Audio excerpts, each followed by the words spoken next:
Et c'est le moment de retrouver le dossier du 11-12 avec Jean-Claude Pont. Bienvenue. Bonjour. Jean-Claude Pont, je rappelle que vous êtes coprésident d'Artisans du Monde Saint-Malo, vous vous intéressez au commerce équitable. Et puis on va voir que des ONG peuvent changer la donne aujourd'hui. Oui, oui, oui. Oui, donc j'ai déjà évoqué la loi de devoir de vigilance. C'est la France qui est le premier pays au monde à avoir adopté ce type de loi, qui impose aux multinationales, aux grands groupes, de, d'avoir un plan de vigilance environnementale, sociétale, veiller à ne pas créer de problèmes. L'injustice, le dérèglement. Ouais, dérèglement climatique, droit des travailleurs, etc.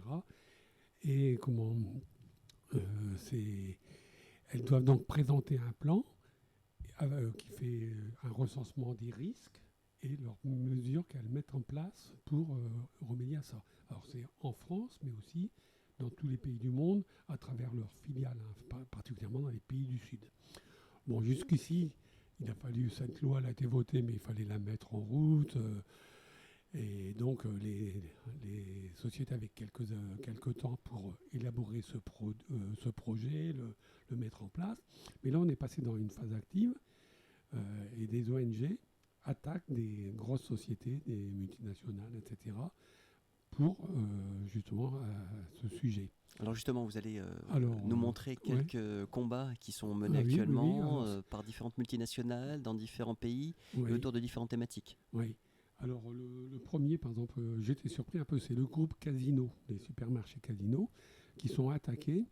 Alors le motif, c'est qu'elles utilisent pour leurs produits, les plats préparés, etc., beaucoup de viande bovine d'origine d'Amérique latine.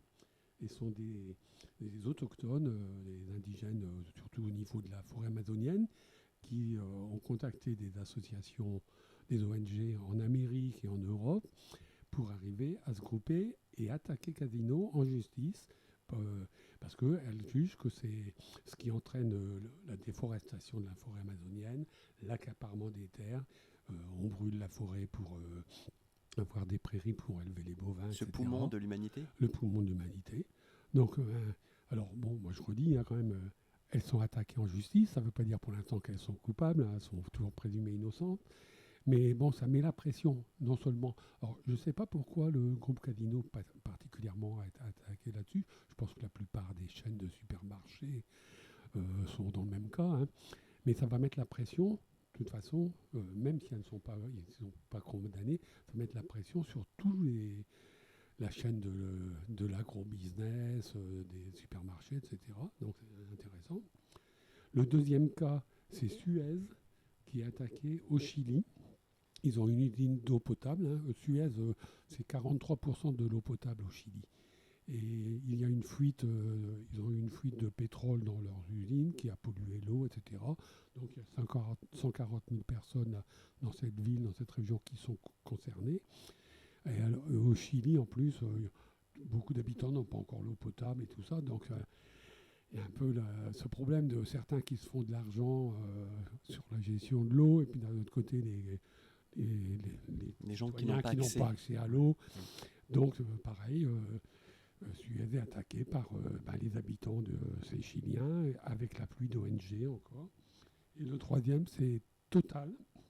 Alors là aussi, moi, ça me paraît spécialement intéressant, parce que Total est attaqué sur son plan lui-même. Les ONG ont jugé que le plan de prévention de Total était vraiment nettement insuffisant, qu'ils n'ont pas mis en place de procédures pour améliorer leur pollution. Bon, c'est un groupe comme Total. Et bon, c'est valable aussi pour d'autres producteurs d'énergie fossile qui sont attaqués dans le monde dans d'autres pays.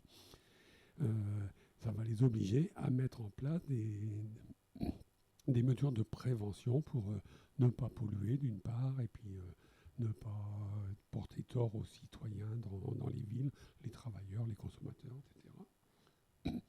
Alors encore une fois, même si ces groupes-là ont beaucoup d'avocats, ils vont certainement retarder pendant des années avant que le procès n'ait lieu.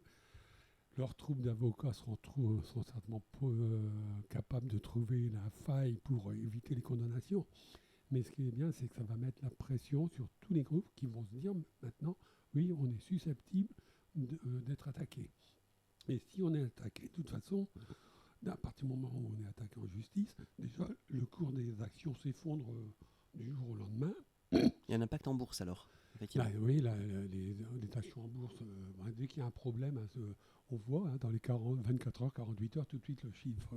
C'est l'indice de confiance. L'indice de confiance baisse. Des investisseurs rechignent à investir dans ces sociétés. En plus, si elles sont condamnées, eh bien, elles ne pourront plus répondre aux appels d'offres des marchés publics. Donc, c'est se couper d'une bonne ça part gèle de en fait revenus, leur. etc. Donc ça, ce qui est intéressant, c'est que à la fois ces sociétés qui sont attaquées directement, mais aussi l'ensemble des sociétés qui ont le même type d'activité vont devoir prendre en compte ce droit de vigilance. Alors le droit de vigilance, cette loi, pour l'instant, il n'y a que la France, mais l'Europe est très active là-dessus. Le Parlement a pris des décisions. Là. Il demande à la Commission européenne de voter un texte comme ça avant la fin de l'année 2021. Et par exemple, les parlementaires européens voudraient que les vêtements produits en Chine sur les territoires ouïghours avec des travailleurs ouïghours exploités, que ces produits soient interdits d'importation et de vente en Europe. Donc là, on avance vraiment. C'est du concret, là. Ouais, si l'Europe prend ce type de décision, ça prend vraiment quand même une grande importance. Donc on peut être optimiste raisonnablement sur ce point de vue.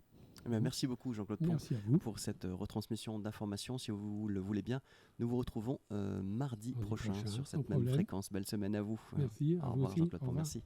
Vivre ou ne pas vivre.